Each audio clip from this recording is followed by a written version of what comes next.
On today's question of faith, what happened at Cleveland 21-6? Hey everybody, this is Question of Faith. I am Mike Hayes. I am the Director of Young Adult Ministry in the Diocese of Cleveland. And I'm Father Damian Ferentz, the Vicar for Evangelization. And I am Francine Costantini, the Director of Youth Ministry. And I am Carrie Reagan, the Youth Ministry Specialist. Were you Carrie Reagan the last time you were here? I can't remember. I've never been on the podcast. Oh, welcome to the podcast, Carrie Reagan. Well, you have to introduce yourself. You have to tell us a little bit about yourself. Well, I'm Carrie Reagan. I'm the Youth Ministry Specialist. Previous to being at the diocese, I've been here since late July. But previous to that, I was the youth minister at St. Francis of Assisi. And you're right, when I started at the diocese, I was Carrie Schell, but now I'm Carrie Reagan. I got married on October 1st. Congrats. So, Congratulations. Thank you. Little Flower Day, right? Yes. Yeah. And I've known Carrie Reagan. Well, I knew her when she was Carrie Schell because she made Tolle Lege back when she was heading into her senior year of high school. So back in the day. We go back a long ways. Yeah, she's great. So welcome to the podcast. Yes, and so what is Cleveland 21-6, since you guys were all a big part of that, right?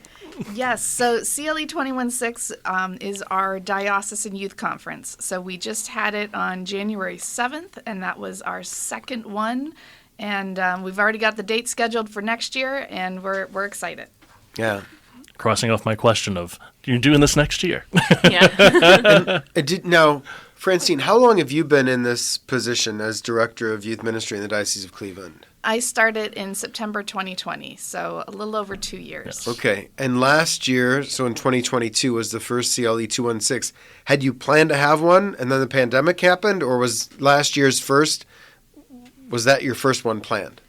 It's kind of a funny story. When I was still in youth ministry, when the pandemic hit, a bunch of us youth ministers, we would get on Zoom weekly, I think, in the beginning, just for community and support and to share ideas.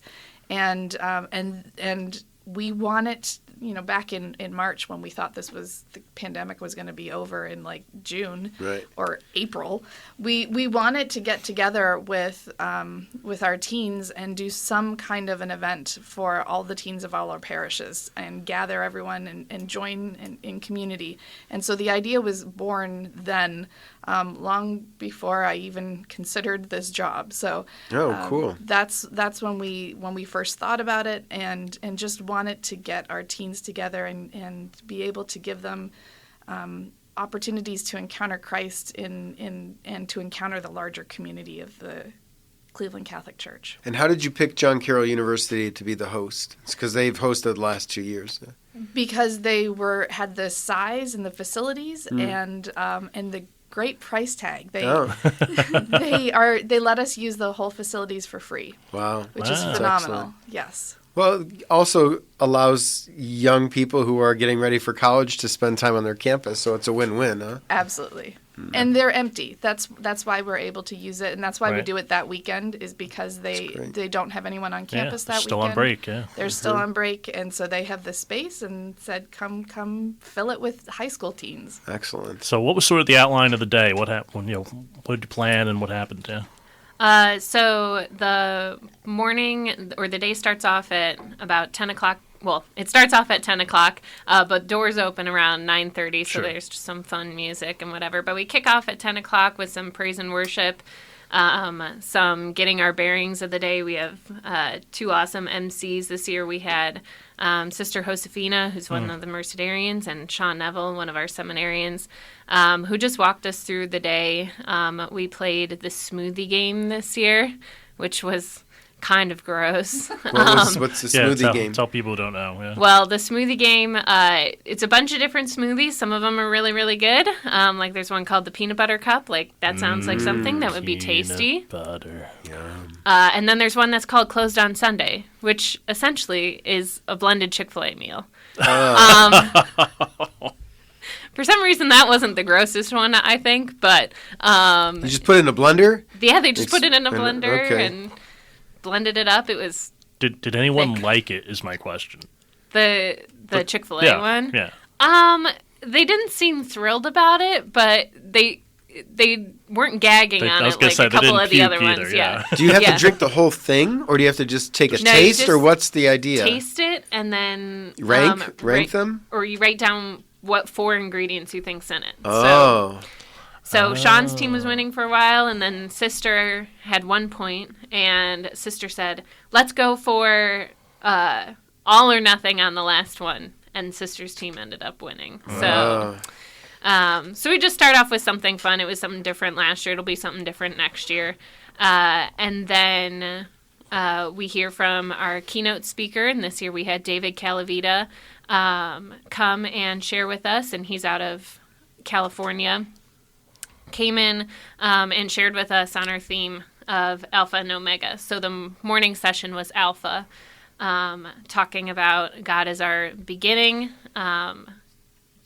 God as the start, the incarnation, and then after that we headed into lunch and breakouts. The teens could choose 2 out of 6 breakouts to go to, and then came together, had a little group activity for them to do. We had Mass, which you presided at, Father. I did, yeah, and Father Eric Garris was the preacher. It was great. And not only did we have Mass, but we processed in beforehand with relics that visited our great diocese. Yeah. Yeah, we were blessed to have the relics of Blessed Carlo Acutis and St. Manuel Gonzalez Garcia with us in our diocese. So they're actually on tour across America for the 3 years of the Eucharistic Revival, on loan to the United States Conference of Catholic Bishops. And Francine was in charge of bringing these relics to town and making sure that they were secure the whole time they were in our diocese, and then handing them on to the next diocese. So it's great that nothing happened to these relics, that they were not stolen or damaged or vandalized or whatever. So it was great. It was great. Transferring relics is sort of like a disconcerting kind of thing. I had to do it for St. Brendan's is getting a new altar, and they're going to put new relics on the altar, and so Emily downstairs gave us the relics of the altar, and I had to bring it up to St. Brendan's. I'm white-knuckling it all the way up in the car. I'm like, okay, I got to get there. Get these things out of my possession, please. Well, even on the back of these, they look like, the reliquaries look like mini monstrances. Mm-hmm. And then there's string that's wrapped around and a wax seal that is sealed, right? And so I was thinking, because I was carrying one in, man, if I hit it against the wall, it would crack the seal, and then it would not be a valid relic anymore, or something like this. So, yeah, being super cautious with these relics. But that we processed, the relics were brought in before we started Mass, right? And then we celebrated Mass, and then after Mass, there was a blessing with the relics. Yeah, yeah, that's nice. And it was Carlo's heart tissue, I think, and Saint Emmanuel's femur bone, or part of his femur. I mean, don't imagine his whole femur bone, like a little graft, a little piece of it, a little chip. Yeah. And then after, at the end of the evening, right before adoration, we actually processed the relics from John Carroll University across the street over to Jesu Church, where we had adoration, and the relics were in the sanctuary during adoration. And confession. Because would you have 20 priests over there? Probably, something like that. Maybe 15? I don't know. Yeah, somewhere between 15 and 20 priests. Okay. And you guys put me behind the statue of Our Lady again, which I liked very much. So you can do that again next year if you wish. We'll keep the notes. Yeah, your spot. You. Yeah, it's nice. The music was really good. I was hearing confessions, but the music was awesome, I thought. Yeah, the music was great. We had 2 different bands. So we had a house band during the day that played in Koulas Auditorium at John Carroll. And then we had a different band that came and set up for adoration and confessions in the evening. Nice. So tell me a little bit about, like, what was a highlight for each one of you as the organizers of this? I think just watching the teens just enjoying each other and the laughter and the silliness that it is typical of teenagers when they gather together. Watching that, and then also watching their faces during adoration and experiencing that opportunity, that encounter with Jesus in the Blessed Sacrament was a beautiful thing. Yeah, I would say I agree. Watching the kids during adoration was an awesome experience. There were some kids. I was helping to dismiss pews so that they could go up to the communion rail and Jesus would be brought right in front of them. And there were some kids that were like not quite sure exactly what was going on, exactly what was happening. But I was like, go kneel next to that kid in the red sweatshirt who I might have known either from being at St. Francis or St. Basil, or I rode the bus to the Life Team Leadership Conference with them. And I'm like, they know what's going on, so go kneel next to them.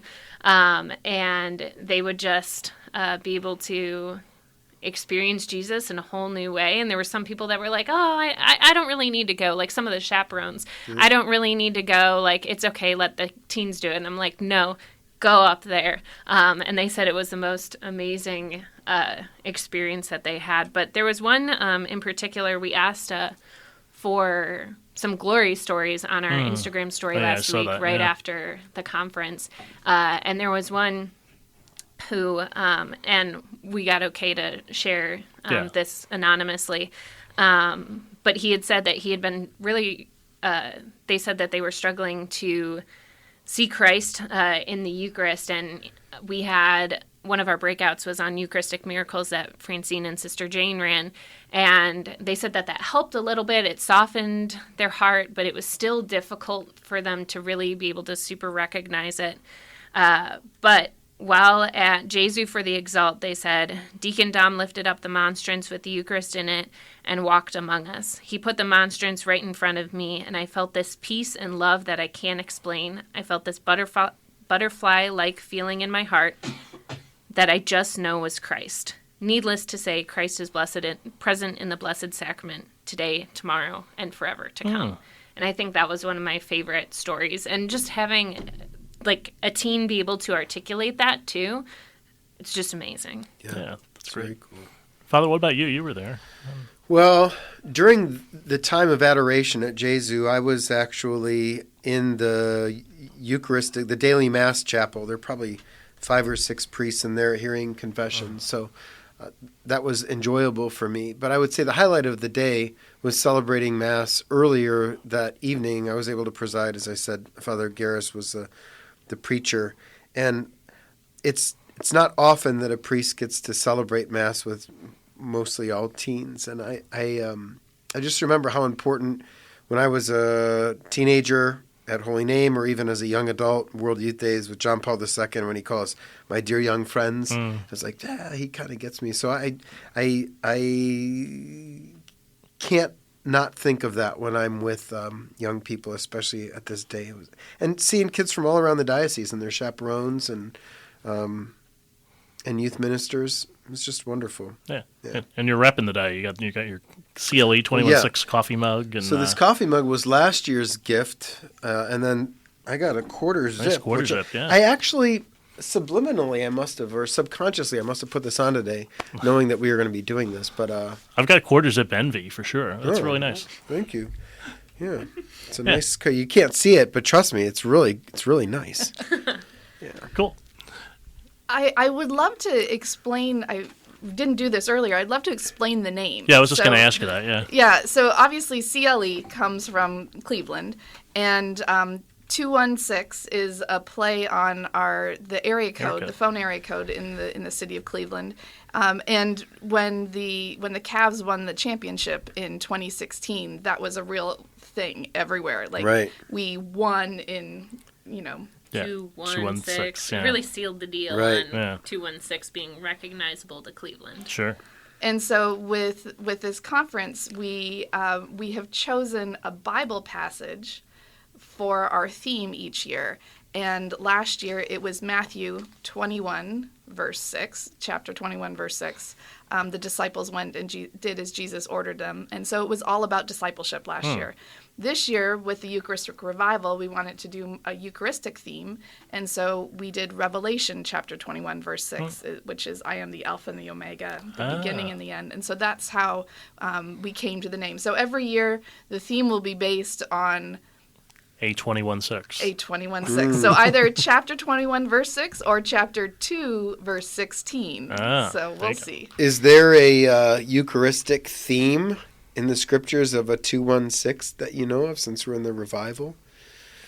Well, we went with Alpha and Omega this year, Revelation. For next, I'm thinking. But for next year, we haven't looked yet to. We have a list of the ones that we like, and the ones that we don't love or don't really fit for a youth conference. For every book of the Bible, there's got to be some funny ones in there. There are some funny ones. But yeah, we haven't checked to see which one for next year. But there's definitely a list. Yeah. When do you unveil the new theme?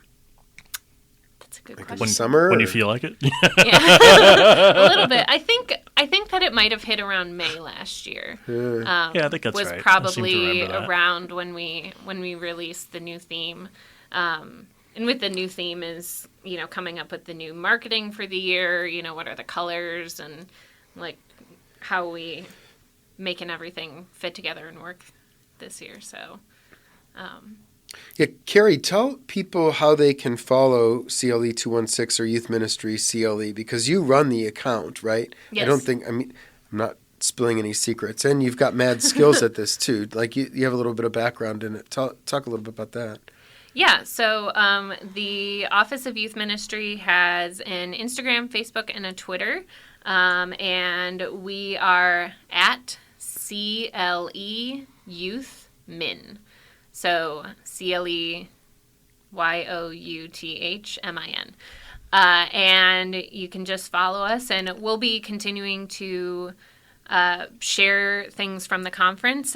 We were able to record the breakouts, so we'll have some little snippets and videos, especially on Instagram and Facebook, that we can share, put up some reels with post-conference, snippets of talks, snippets of homilies, and all that kind of stuff. Yeah, it's a fun account to follow. I remember the first time, you were the first one that I saw, made it look like texting back and forth. I think it was when you had Bishop Woost on, or you asked him some questions. Yes. It's just really cool graphics and content. Well, leave it to you're a young millennial, right? You're not a Zoomer. You're a young millennial. Yeah, young millennial, so. Exactly. Yeah. And so preps for next year already? Different ideas coming down the pike? Yeah, we are meeting with the team that helped plan it. We've got a team of youth ministers who just share their time so generously to make this conference happen, because the two of us could not do it alone. And we have so many volunteers in addition to that. And so we're meeting with them to go over all the joys and the things that need to be tweaked for next year, and we'll start looking at the future. Is it true that you plan to bring some exotic animal from the Cleveland Zoo to CLE 216 next year? I can't remember exactly where Noah's Ark fits into the 216, 216, but that could be a possibility. Possibility. It's a rumor. Someone started it. Rumor. Someone started it.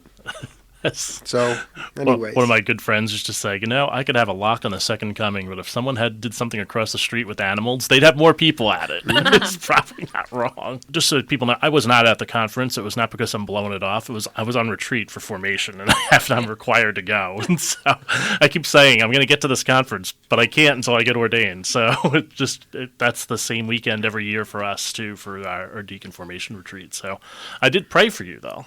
Much appreciated. Yeah, and did get a nice workout helping you pack stuff up, which was great. Yeah.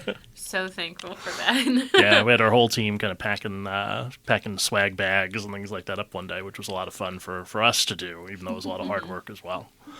So thanks for all of the work that you do with Cleveland, not just with Cleveland 216, but with all the work you do with the youth ministry throughout the diocese. And I know the youth ministers of the diocese also really appreciate the work that you do. I hear about it all the time in my work and my travels. So thanks to both of you, Francine and Carrie. Thank you.